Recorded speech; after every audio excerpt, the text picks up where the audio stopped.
देखिए दोस्तों, एक कहावत है कि पैसा खुदा तो नहीं, लेकिन खुदा कसम खुदा से कम भी नहीं।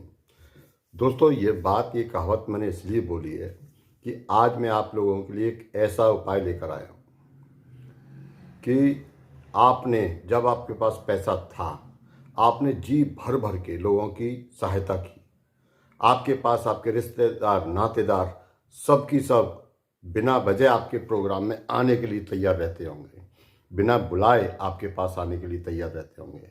लेकिन जब पैसा चला जाता है, पैसा नहीं बचता है हमारे पास, जब किसी कारणवश या समय को देखते हुए या कोई छल कपट से जब हमारे पास पैसा चला जाता है, उसके बाद उन्हीं रिश्तेदारों का, उन्हीं दोस्तों का आपने व्यवहार देखा होगा। काफ़ी सारे, यदि आपने नहीं देखा होगा तो आपके कुछ परिचित होंगे, बस्ती में, पड़ोस में, कॉलोनी में, रिश्तेदारी नातेदारी में ऐसे लोग होंगे कि जिनके पास पहले पैसा होगा तो काफ़ी सारे लोगों का जमघट, और जब पैसा चला गया उनके पास से तो उनकी वैल्यू जीरो। उनको कोई पूछने वाला भी नहीं होता है, किसी भी प्रकार से समाज में उनकी वैल्यू ही नहीं होती है। तो दोस्तों, आपकी इसी वैल्यू को बनाने के लिए, दोबारा से बिल्डअप करने के लिए मैं एक ऐसा आपके लिए उपाय लेकर आया हूँ कि यदि ये उपाय आपने हफ्ते में एक दिन किया मेरे बताए तरीके से, तो आप जिन ऊंचाइयों को छू रहे थे पहले, या मान के चलिए कि आपके पास पैसा नहीं है, आप शुरू से ही गरीबी में जीवन जी रहे हैं और ये उपाय आपने किया, तो आपकी तरक्की देखकर आपके रिश्तेदार, नातेदार आपसे ज़रूर पूछेंगे कि भाई कौन सा काम कर लिया, कौन सा धंधा कर लिया। लेकिन मैं आपको स्पष्ट बता दूं कि ये जो उपाय मैं आपको बता रहा हूं, ये आपको कोई गड़ा हुआ धन नहीं दिखाएगा, आपको कहीं से ऊपर से छत से पैसा नहीं टपका देगा। ये क्या करेगा कि आपकी जो फिजूल खर्ची हो रही होगी, सबसे पहले उसको रोकेगा। उसके बाद आपकी जो आय के सोर्स होंगे उनको बढ़ाएगा। समाज में लोग आपकी बात को महत्व देने लगेंगे केवल इस उपाय से। और दोस्तों, जब खर्चे रुकेंगे, आपके कमाई के साधन बढ़ेंगे, आपके हारी बीमारी घर में नहीं होगी, वो भी दूर रहेगी, घर में नेगेटिव एनर्जी होगी वो भी दूर रहेगी, तो दोस्तों समाज में वैल्यू अपने आप ही बढ़ेगी। क्योंकि इन सब कारणों से हमारा पैसा बर्बाद होता है, और जब ये सब वजह ख़त्म हो जाएंगी तो हमारे पास पैसा बचेगा, और जब पैसा बचेगा तो हमारे पास वैल्यू होगी ही होगी। तो दोस्तों, ये जो उपाय है आप, ये बेहिचक, बिना झिझक के इस उपाय को करें। और ना तुच्छ पैसे का है, आप 50 रुपये से 100 रुपये भी खर्च करेंगे, 100 रुपये का भी आपका उपाय कम से कम महीने 2 महीने चलेगा। ये ऐसा एक उपाय मैं आपको बताने जा रहा हूँ। ये उपाय आपको शुक्रवार की शाम को गोधूली के समय करना है, जब सूरज डूब रहा होता है, शाम होने वाली होती है, जब हम शाम का दिया बाती करते हैं, ये इस उस समय करना है।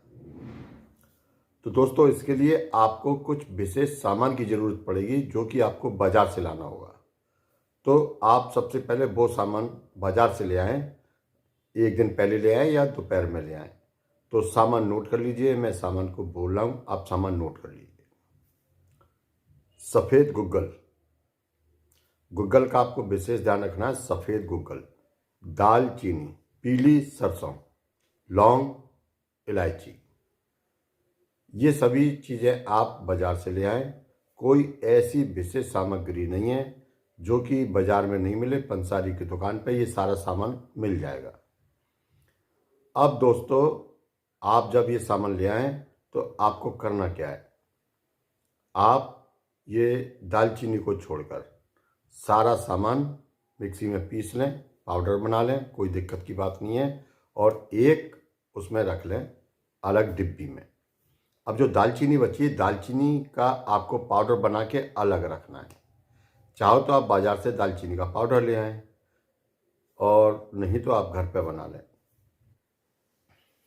अब आपको क्या करना है, आपको शुक्रवार की शाम को आप जिन भी देवी देवता की उपासना करते हैं, पूजा करते हैं, आप उनके पास जब दिया बाती करने जाएं शाम के समय, उससे पहले एक जो कंडा होता है गाय के गोबर का उपला, वो उस उपले का छोटा सा टुकड़ा आप गैस के ऊपर जलने के लिए रखते हैं। यदि आपके घर में गांव देहात में है आपका घर और घर में चूल्हा जलता है तो विशेष अच्छी बात है, वरना तो एक आप कंडा का टुकड़ा इतना बड़ा सा करीब रख दें गैस के ऊपर जलने के लिए।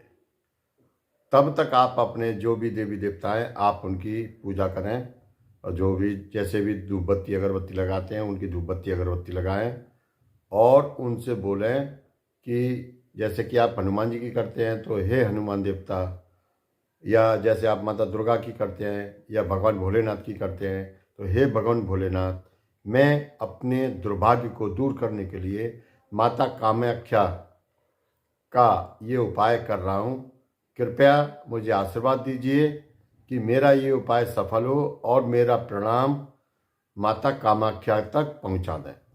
दोस्तों, इसके बाद आपको माता कामाख्या से भी प्रार्थना करनी है, हे माँ कामाख्या, मैं आपका बालक आपकी शरण में हूँ, कृपया मेरी सारी भूल चूक इस जीवन की मुझे याद नहीं है तो मेरे पूर्व जीवन की सबको क्षमा करते हुए मेरा प्रणाम स्वीकार करें और मुझे आशीर्वाद दें कि मेरे दुर्भाग्य आज से दूर हो। और उसके बाद दोस्तों, आपको जिस सामान की एक की जरूरत पड़ेगी वो सामान है ये मिट्टी का सकोरा। ये मिट्टी का सकोरे की आपको ज़रूरत पड़ेगी। यदि ये आपके पास नहीं हो, आसपास में मिल जाता है दुकानों पे, तो आपको क्या करना है कि एक ऑनलाइन मंगा लें। ऑनलाइन नहीं मंगा सकते हो तो घर में कोई थाली, जो मिट्टी का तसला, लकड़ी का तसला होता है वो होगा, ऐसे सामान आप मंगा लें। उसके बाद दोस्तों, आपने जो कंडी गरम की थी उसको लाकर इसमें रख लें, इस पात्र में, मिट्टी के पात्र में, या आपके पास जो भी पात्र है उसमें रख लें।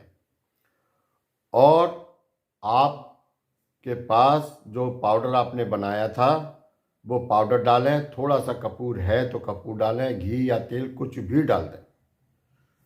अब क्या होगा कि वो आपकी आग पकड़ लेगा और आपका एक छोटा सा हवन हो जाएगा। अब मैं आपको जो उपाय बताने जा रहा हूँ आप उस पर ध्यान दीजिए। आपको दालचीनी नहीं डालनी है, बाकी का आपने जो पाउडर बनाया था लौंग, इलायची का और पीली सरसों का, आप उसको डालें। अब वो धुआं होने लगेगा थोड़ा थोड़ा सा, तो उसे होने दें। आग पकड़ ले तो भी कोई बात नहीं, धुआं हो रहा हो तो भी कोई बात नहीं है। अब आपको क्या करना है, आपको जो दालचीनी का पाउडर था उस दालचीनी के पाउडर को आप ध्यान दीजिए, आपको एक तो ये अंगूठा और ये वाली उंगली, ये वाली, इसके बगल वाली, इससे ऐसे करके पकड़ना है दालचीनी एक चुटकी, और उस पर जो अग्यारी थी आपकी उस पर डालना है और मंत्र बोलना है त्रीम। मंत्र आप नोट कर लीजिए, त्रीम, केवल एक अक्षर का मंत्र है, और आपको ऐसे करके ऐसे डालना है, फिर बोलना है त्रीम, ऐसा करके आपको 9 बार डालना है। जब वो 9 बार उसमें डल जाए तो उसमें से जो धुआं हो रहा है उस अग्यारी वाले इस पात्र को लेकर, जिसमें आपने अग्यारी करी, उस पात्र को लेकर आपके घर का जो मेन गेट है उसके अंदर वाले गेट से टच कीजिए, और उसके अंदर से टच करते हुए घर के सारे कोनों में ये टच करना है, बाथरूम में भी टच करना है। टॉयलेट अलग से हो तो उसमें नहीं करना है, और यदि बाथरूम और टॉयलेट आपका कंबाइंड हो तो उसमें भी नहीं करना है। बाथरूम अलग से है तो आप कर सकते हो, प्रत्येक घर के कोने में ये टच करना है। और अगर छत है तो छत पे भी आप घुमाएं, चारों कोनों में। छत के ऊपर जाने की रास्ता है तो आप उधर भी घुमा लें। बालकनी हो, बालकनी में भी घुमाना है आपको, ये बालकनी पर जा सकते हो तो बालकनी पर भी घुमाना है। और ऐसा चलते हुए करते हुए आपको, ऐसा करते हुए आपको फिर दोबारा से आपके मेन गेट पे आना है, और मेन गेट पे आके इसको अंदर की साइड में, घर के अंदर की साइड में मेन गेट के पास रख दें। इसको दाएं बाएं साइड से कोई मतलब नहीं है, बस आप इसको अंदर रख दीजिए। दोस्तों, ये जो त्रिमंत्र मैंने बताया दोस्तों ये जो मंत्र मैंने आपको बताया, वो मंत्र माता कामाख्या का बेहद उग्र मंत्र है, बेहद तीव्र गति से काम करने वाला है। और माता कामाख्या तंत्र जगत की महारानी है, वो अपने भक्तों का विशेष ध्यान रखती हैं। इस मंत्र की सिद्धि से आपको, इस मंत्र के उपाय से आपको आपका जो सोया हुआ भाग्य है वो जागेगा। आपके आय के सोर्स कैसे कैसे खुलेंगे खुद आपको भी नहीं पता होगा। कहाँ कहाँ से धन आएगा आपके पास वो भी आप समझ नहीं पाओगे। लेकिन दोस्तों ये माता का दिया हुआ धन है, किसी भी गलत कार्य में इसको बर्बाद मत करना।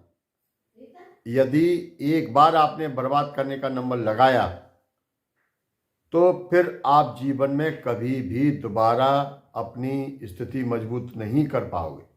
इसलिए दोस्तों बेहद संभल कर भी चलना है। आज की वीडियो यदि आपको अच्छी लगी हो, मेरी जानकारी आपको अच्छी लगी हो और चैनल पर पहली बार विजिट की हो तो चैनल को सब्सक्राइब, कमेंट में जय श्री राम, हर हर महादेव आप जरूर लिखें। दोस्तों आज की वीडियो में केवल इतना ही, मिलते हैं अगली वीडियो में। तब तक के लिए जय राम जी की, जय बाबा अमर सिंह पवन की, हर हर महादेव।